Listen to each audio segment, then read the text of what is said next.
Trust is the foundation to any type of relationship. If the community can't trust law enforcement and law enforcement can't trust community, we're never going to get anywhere. There is a connection between constitutional policing, public safety, and police and community trust. If we're going to really have significant reductions in violent crime, we must increase trust of the community within the police department. And when you look at community, especially communities of black and brown color, the relationship with police departments have been destroyed. The trust has to be built.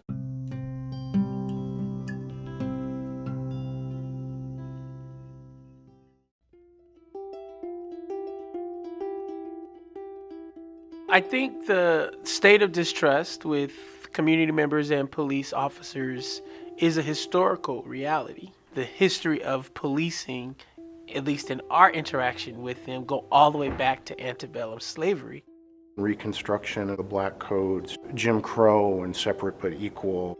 Everyone has seen the grainy footage of how brutal our police department was. I call it policing under the shadow, that even today, what we're doing is colored by our position and our history. At every era of this country's history, you know, the narration of black folk in dark-skinned bodies has always been one around violence, right?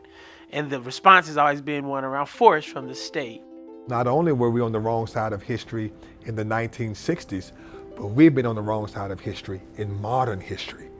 The war on crime, the war on drugs, the war on poverty, they all sort of inherently became this racialized process where disproportionate numbers of young black men were being arrested, brutalized, sent to jail. That's the moment when the nation began its march toward what we now recognize as mass incarceration. The harm we caused in our communities and in our families, we caused harm that I don't think we can fully describe or fully understand. And so when we think about violence in our communities, when people don't see us as a legitimate organization that's going to be trustworthy and fair, they will then begin to take things into their own hands rather than trusting the criminal justice system. If communities don't feel like when the worst stuff is happening, the state can be trusted to help them, then they handle things themselves. And that creates violence. That is legal cynicism in action. And so we feel like in order for law enforcement to be seen as legitimate, it's going to have to gain the trust. And in order to do that, it's going to have to change the way that it does its job. And it cannot do that without that process being informed by those who've been closest to the pain over the decades of our story.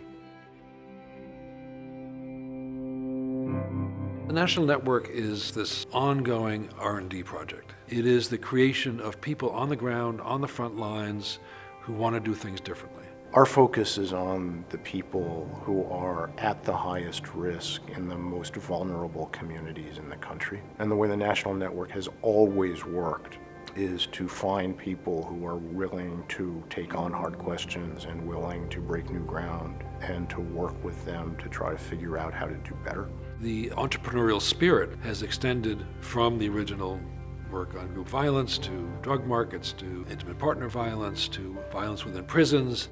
Overwhelmingly, the community wants to be safe. The thing that we hold most dear is working with communities to help them create the communities that they want. We have a responsibility to make sure that we have solutions that depend on immediate, measured, targeted responses to the highest risk drivers of violence or those who may be victimized by violence. One of the most important sort of shifts that we have to do when thinking about gun violence is prioritize victimization. You know, offenders are often people that were victims before, and usually the victimization process started very early on. Extreme exposure to trauma. We have to, in fact, think about this in a way that prioritizes saving people's lives, as opposed to simply looking for criminal justice or punitive solutions. What we all want is the greatest level of safety for the least amount of enforcement. Because enforcement ultimately is like chemotherapy. You know, like you'll do it if you have to, but it creates a lot of harm. It's a recognition that we shouldn't be just going bombing into a neighborhood and blanket enforcement on everyone. We should be focused on that small percentage that the community want us to focus on and will actually help us focus on if we go about it the right way. So if you can make, say, fewer contacts, you can not only do more good, you can actually do less harm. And both of those things, I think, are fundamentally meaningful. When we work together in our separate lanes, that working together can help drive down violence in our community, and that's where I think there's a lot of value in community-police relationships. We're seeing the results, and this is the way we do business now. Well, I think one of the things we don't take into consideration is the things this population has been exposed to. When you live in a community that has a high violence, a high homicide rate, a high shooting rate, we never address the trauma. I think trauma-informed care helps us figure out how to work with this population. I think so many times in social services, no matter how well intended, it was about checking a box. You know, you're measured on how many services you signed this person up for. That doesn't necessarily work that well with somebody who's been shot or is living in fear of being shot. So if our goal is to work with this person to keep them from getting shot, then everything we do should intentionally be about that goal. So I think the big shift there has been saying affirmative outreach. We can't wait for people to come to us.